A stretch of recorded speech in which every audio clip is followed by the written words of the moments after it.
from 17, and our girls, when we told them we were going to this panel, have been tweeting us nonstop about Damon and Elena. Is there anything you can tell them that's coming up? Like is it just three Delana, people, or is it? It's me, okay? Delana, what's going on with them? Well, you know, it's so interesting. Like, why did they really want them together, or do they just want them together? I don't know. What's any spoilers coming up? Like, do they mean big scenes? No more makeout sessions, I'm assuming. Well, they always are going to have a lot of scenes together. But you know, it's interesting because it's like Damon's on this really weird journey of being torn between being good and being bad. He does these good things, and then he turns around and does a bad thing. And I think he's just sort of this. He's so in flux all the time, and he's sort of very volatile and impulsive. And you know, and I just think he's really going to have to decide if he's going to be a friend. You know, if he's going to be a friend, because if you're really going to get to someone's heart, he's got to do it for himself. He's got to do it he's got to learn. He's just got to learn what it takes to be someone's friend and to be a girl's friend and to like really earn her love. I mean, he's screwed up. He's not worthy. You know, I'm sorry. Everyone loves Damon. He's not worthy of her yet, in my opinion. Yet. And that is why we have a show. And we can go episode to episode to episode and build towards all sorts of romance and love. And I mean, we've got a long way to go. And I think that's the journey. And I just don't want to throw them together. I don't want to throw them together tomorrow. I'll be sad. You know, I want to see the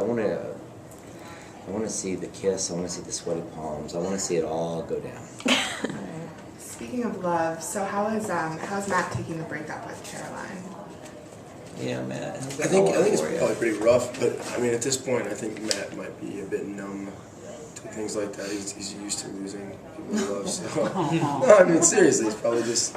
But also, I think that Matt is kind of smart enough to know that Caroline's probably just dealing with some crazy stuff, and she's gonna come around. You know, I think Matt's probably a little more mature than he would let on. So is there still a potential for a reconciliation?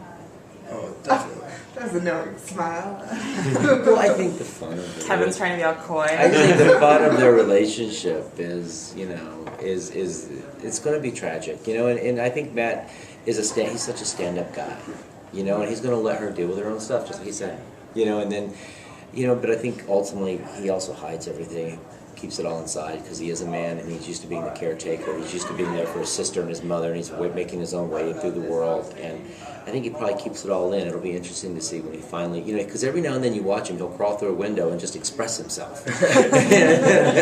And, you know, but now we have a front door because we built the set, so he can actually go in the front door now and express himself. And, you know, every time he does, he kind of gets slapped in the face.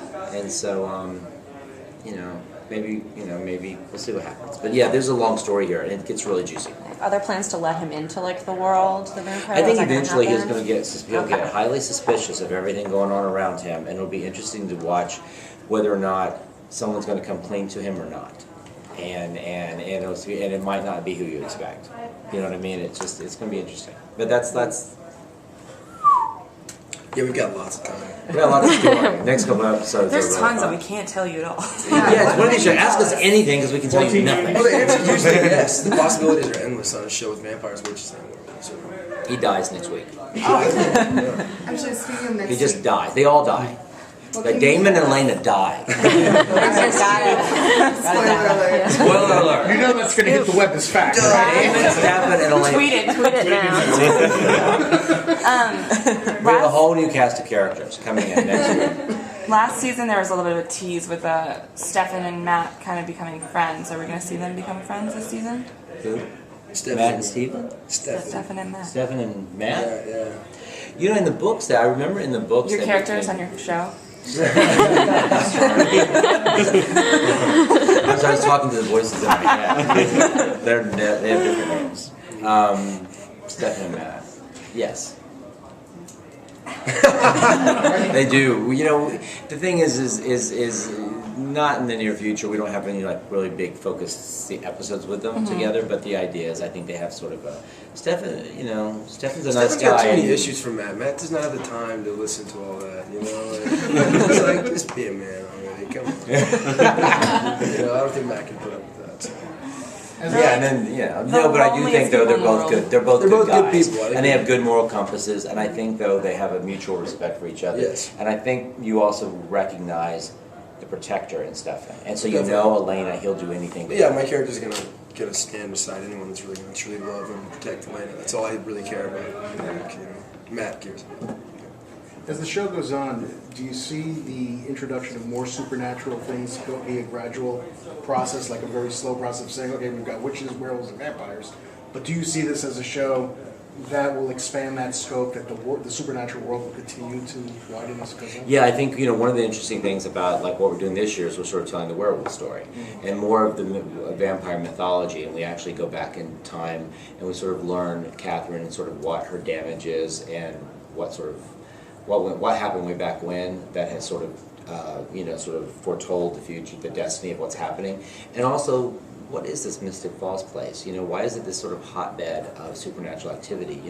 What is the hell mouth? Or what is the hell mouth of it all? Is that what it is? I'm sorry.